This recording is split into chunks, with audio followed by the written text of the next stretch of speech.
हाय नमस्कार आदाब सत श्री अकाल, क्या हालचाल। मैं रोहित आप सभी का स्वागत करता हूं करियर अड्डा पर। होप आप सभी बढ़िया होंगे।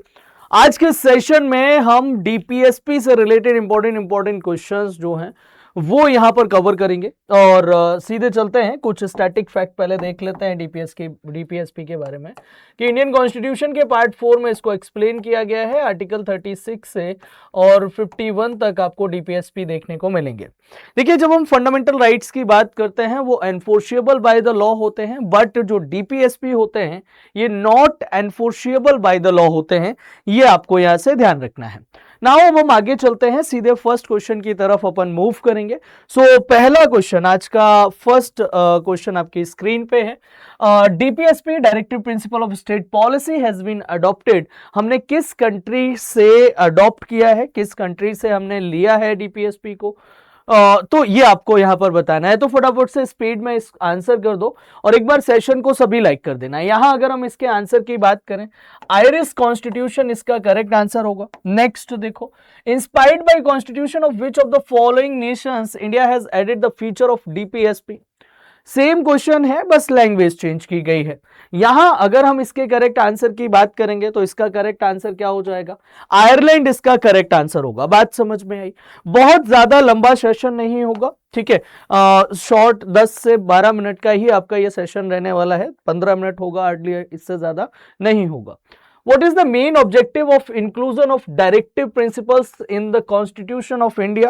इसका करेक्ट आंसर क्या होगा? To establish socio economic democracy, to establish social democracy, और टू establish गांधीयन डेमोक्रेसी, और टू establish पॉलिटिकल डेमोक्रेसी। यहां अगर हम इसके करेक्ट आंसर की बात करें तो इसका करेक्ट आंसर क्या हो जाएगा? इसका करेक्ट आंसर होगा A will be the right answer. To establish socio economic democracy will be the right answer. Which of the following can be amended by special majority? इसका करेक्ट आंसर क्या होगा? Special majority से किसको amend किया जा सकता है? बताइए स्पीड में।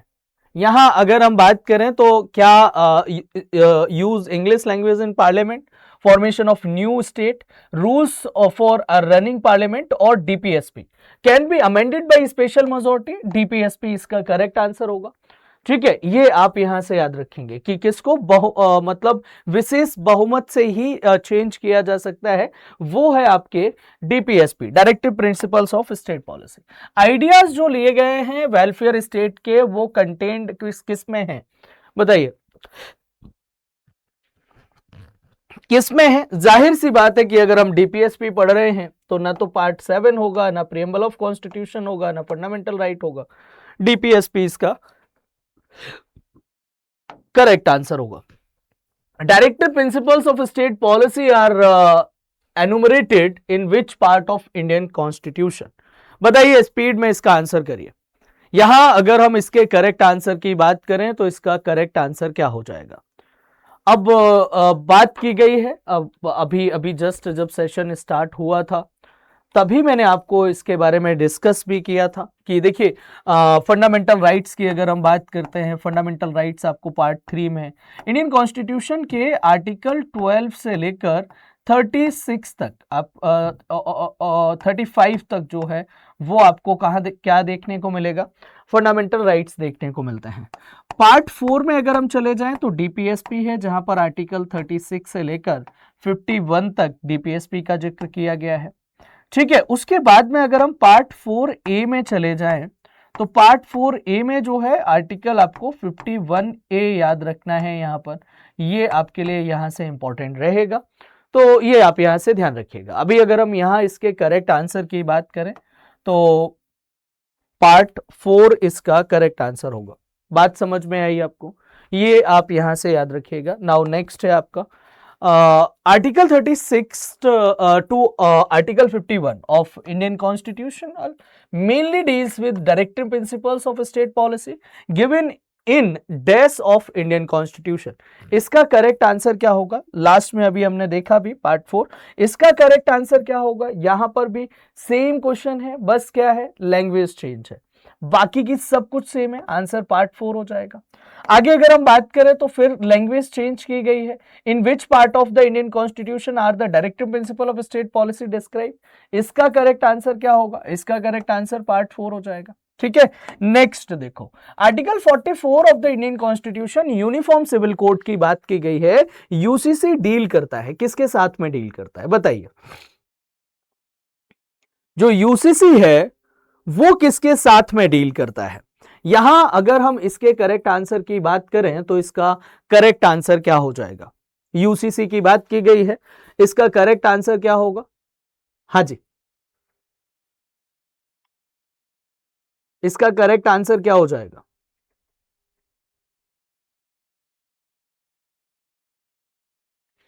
जाहिर सी बात है।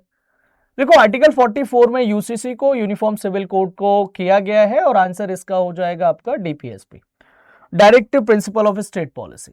Article dash of constitution defines uniform civil code, article 44। Next देखो, which of the following articles of the constitution of India deals with the uniform civil code. बस लैंग्वेज चेंज है, क्वेश्चंस वही है, बिल्कुल सेम डेटो क्वेश्चंस है, बस language change है, यहां पे थोड़ी सी लैंग्वेज चेंज की गई है, बाकी और कुछ नहीं। ठीक है, बाकी और कुछ नहीं, केवल लैंग्वेज चेंज है, आर्टिकल 44। ठीक है, वही सारी चीजें। आगे अगर हम बात करें तो which article of Indian constitution provides for the establishment of uniform civil code in India, इसका करेक्ट आंसर क्या होगा बताओ, इसका करेक्ट आंसर बताओ फटाफट से कि इसका करेक्ट आंसर क्या होगा। सिंपल, वही आंसर आर्टिकल 44 हो जाएगा। आगे देखो, कह रहे हैं article 48A of Indian constitution protection and improvement की बात करता है, किसके, एनवायरमेंट और protection of forest and wild life. अब ये आर्टिकल 48A बात करता है, लेकिन ये रिलेटेड किससे है, ये किससे रिलेटेड है, ये क्वेश्चन आपसे पूछा गया है कि ये किससे रिलेटेड है। स्टेट गवर्नमेंट से तो नहीं होगा, सेंट्रल गवर्नमेंट से भी नहीं होगा, फंडामेंटल राइट से भी नहीं है, तो principal of state policy, simple,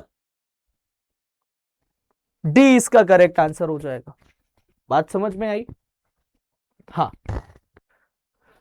आगे देखो, डीपीएसपी, आगे नेक्स्ट क्वेश्चन है, which article of the constitution of India direct the state to secure a social order for the promotion of welfare of the people. यहां अगर हम इसके correct answer की बात करें तो इसका करेक्ट आंसर क्या होगा, किसकी बात की गई है। क्वेश्चन आपसे कह रहा है कि कॉन्स्टिट्यूशन का कौन सा आर्टिकल है जो सिक्योर करता है social order for the promotion of welfare of the people, article 38, article 38 करता है। इज दैट क्लियर, बात समझ में आ गई। नाउ आगे चलते हैं। आगे अगर हम बात करें तो कह रहा है कि which of the following articles of the Indian constitution directs the state to ensure the right of citizens to adequate means of livelihood, इसका करेक्ट आंसर क्या होगा बताइए, स्पीड में इसका आंसर करिए फटाफट से सभी लोग कि इसका करेक्ट आंसर क्या हो जाएगा।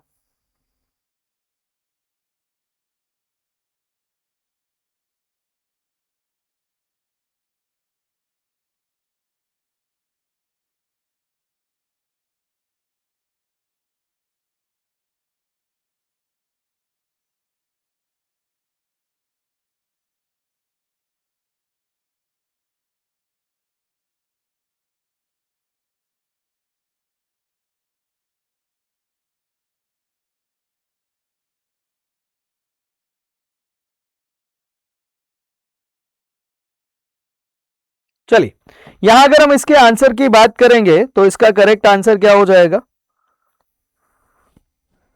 करेक्ट आंसर क्या हो जाएगा, आंसर होगा इसका आर्टिकल, हाँ, किसकी बात की गई है, यहां पर आपके लिवलीहुड, एडिक्वेट लिवलीहुड की बात की गई है। 29 तो होगा ही नहीं, 27 भी किसी कंडीशन में नहीं होगा। अब आपके पास में कितने ऑप्शन बच रहे हैं, आपके पास में 2 ऑप्शन बचे हैं, या तो आर्टिकल 33 नहीं होगा, क्योंकि 33 किसकी बात करता है, ये 33, 27, 29 ये सभी फंडामेंटल राइट्स के आर्टिकल हैं। 12 to 35 मैंने आपको बताया था, तो आंसर क्या होगा, केवल आर्टिकल 39, सिंपल है। 39A की बात की गई है, ये फ्री लीगल एड की बात करता है, equal justice and free legal aid. ये इंपॉर्टेंट है, बहुत बहुत ज्यादा इंपॉर्टेंट है, बहुत बहुत ज्यादा इंपॉर्टेंट है। अब यहां अगर हम इसके करेक्ट आंसर की बात करें तो directive principles of state policy में आ जाएगा, डीपीएसपी में आ जाएगा। बात समझ में आ गई? आगे चलते हैं, नेक्स्ट देखेंगे। विच of the following articles promotes equal justice and free legal aid for all citizens. यहां अगर हम बात करें equal justice and free legal aid, article 39A, हम उन्हीं क्वेश्चंस को कर रहे हैं जहां से हमेशा क्वेश्चंस सबसे ज्यादा पूछे जाते हैं आपके एग्जाम में। यहां अगर हम इसके करेक्ट आंसर की बात करें तो इसका करेक्ट आंसर क्या हो जाएगा? यहां अगर हम इसके करेक्ट आंसर की बात करें तो इसका करेक्ट आंसर क्या हो जाएगा? क्वेश्चन आपसे क्या कह रहा है? क्वेश्चन आपसे कह रहा है कि बताइए 43A की बात की गई है जो कि participation of workers in management की बात करता है, और ये किससे के साथ में डील करता है? ये किसके साथ में, किस में आता है? ये डीपीएसपी में है, it's a part of DPSP, ठीक है। एंड इसका आंसर ऑल्सो डीपीएसपी यहां पर करेक्ट आंसर होगा, बट इसका आंसर आप मुझे ऑफलाइन में कमेंट करके बताएंगे कि इसका करेक्ट आंसर क्या होगा, ठीक है। इसका करेक्ट आंसर आप ऑफलाइन में कमेंट करके बताएंगे कि इसका करेक्ट आंसर क्या होगा। तो आज के सेशन को इसी के साथ में हम लोग यहीं पे एंड करेंगे। थैंक यू वेरी मच, जय हिंद, bye, take care all of you. आप सभी अपना ध्यान रखिएगा। क्लास आपको कैसा लगा वो भी एक बार कमेंट करके बता देना। बाकी इस सेशन को हम लोग यहीं पे इसी के साथ में एंड करते हैं। थैंक यू वेरी मच, जय हिंद।